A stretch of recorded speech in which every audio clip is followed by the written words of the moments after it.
假如你是一位生活于战国时代的大名，那么对于你来说，不光活着的时候要体面，退场时也要足够潇洒。然而天不遂人愿，在这种人随时都会突然去世的乱世中各路奇葩死法才是常事儿。有人横死茅房，有人痔疮炸裂。今天我们就来搞一个战国大名离奇死法大赏，看看谁的死相是最奇怪的。要说战国时代最为传奇，同时死法最为奇怪的人，那毫无疑问就是上杉谦信了。这位日本最强单身汉，一生四处征战，并且坚信女人只会影响自己拔剑的速度，因此贯彻了生涯不犯也就是不娶妻不纳妾，堪称那个时代的禁欲战神。然而这样一个看起来满脸写着无敌的家伙，其结局却是在49岁时在自家厕所里突然昏迷，并在几天后去世。战国时期阴沟里翻船的豪杰不罕见，但在厕所里丢掉性命这种事儿，味道还是太大了。那么谦信到底是因何而死呢？按照后世的推测，原因多半指向了一个东西，酒。谦信是个嗜酒如命的人，在关于他的文字记录中多次提到他对酒的喜爱。同时他的领地位于日本的北陆地区，每年冬天都会因为大雪封山，这种情况下，当地的饮食自然也就和世界各地的寒冷地区一样，会出现大量利于储存的腌制食品。因此过度饮酒和盐分摄入过量容易引发的脑血管疾病。实际上早在他41岁时就已经有记录显示他有着轻度中风的症状，脑溢血、高血压、糖尿病也成了对于他死因的主流推测。而谦信如此不体面的退场，为难的并不止他一个人。正如上面所说，谦信是日本最强的禁欲战士，由于生涯不犯，自然也不可能有子嗣。对于乱世中的大名来说，继承人是个非常重要的事情。为了解决这个问题，谦信在活着的时候收了足足4个养子。然而他突然撒手人寰，并没有明确指定谁才是继承人，这直接导致养子们都觉得这把我也有机会，因此纷纷表示我才是爸爸最宠爱的儿子。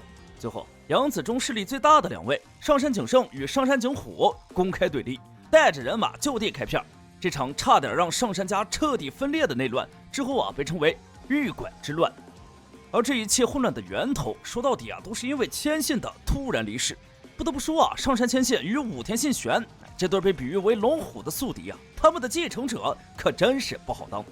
而在战国的乱世中还有一个与暴毙死于厕所的谦信同样有名的死法，那就是被鲷鱼天妇罗讨死的家康。作为战国这场无差别大逃杀最后的胜者，德川家康成功创立德川幕府，至此他的任务就算完成了。在将征夷大将军的职位传给儿子后，他也迎来了退场的时候。而吃了鲷鱼天妇罗而死便是关于其死因最著名的一种说法。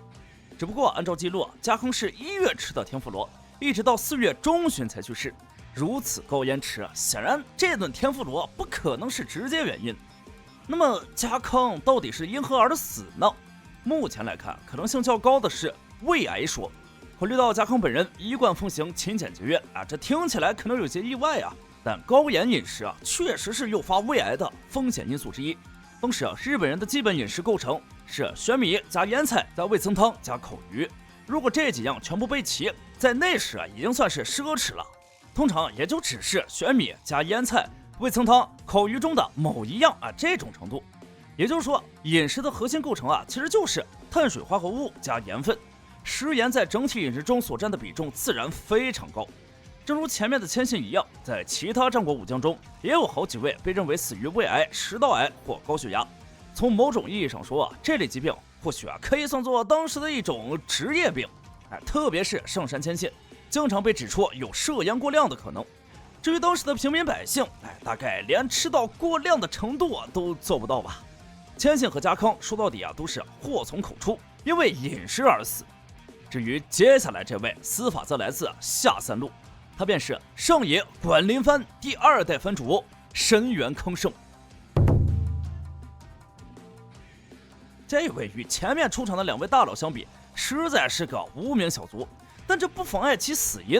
即便是和如上几位相比也依然可以形容为非常炸裂。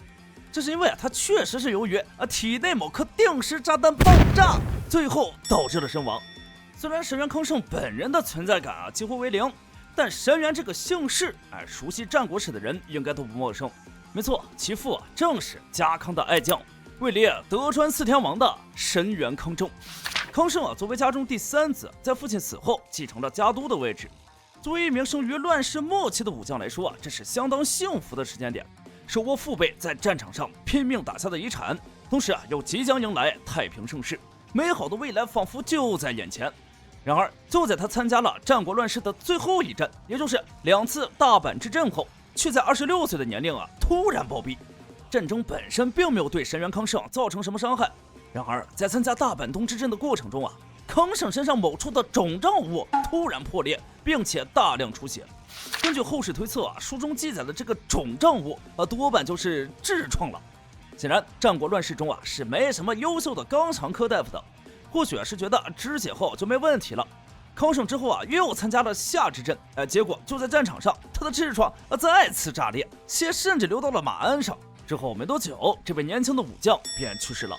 正常来说痔疮是很难直接致人死亡的，因此现在的推测普遍是由于其痔疮炸裂大量出血，导致贫血以及进一步的心力衰竭，或者是炸裂的痔疮感染后致其死亡。总之，在这个医疗条件落后的时代，痔疮有时候也是能夺人性命的。神原康胜自此也创造了历史，成为战国武将中唯一一个被痔疮讨死的家伙。由于其本身并没有其他亮眼事迹，因此直到今天，当你在互联网上搜索他的名字时，在为数不多的搜索结果中那颗杀死他的痔疮依然是他短暂一生在历史上留下的最为浓墨重彩的一笔。不过好在神原康胜并不孤单其实早在他暴毙之前，还有另一人受痔疮影响间接去世，此人便是武田家著名的二五仔，在武田家覆灭时背叛主君的带路党雪山美雪。看过真田丸的观众对此人恐怕都不陌生。他在背叛武田后便前往安土城，作为击败武田的功臣受到欣赏表扬。然而雪山美雪人是5月到的没想到6月2日明智光秀就起兵造反，在本能寺把现场烤了。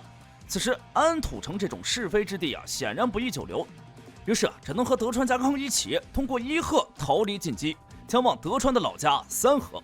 日后这段故事会在江户时期被称为神君伊贺月。只不过雪山美雪本人在逃亡的途中却突然暴毙，原因就是无论家康也好，雪山也罢，两人出逃时都携带着财物与部下，这就导致他们体验到了战国不得不品的名物之落伍者寿。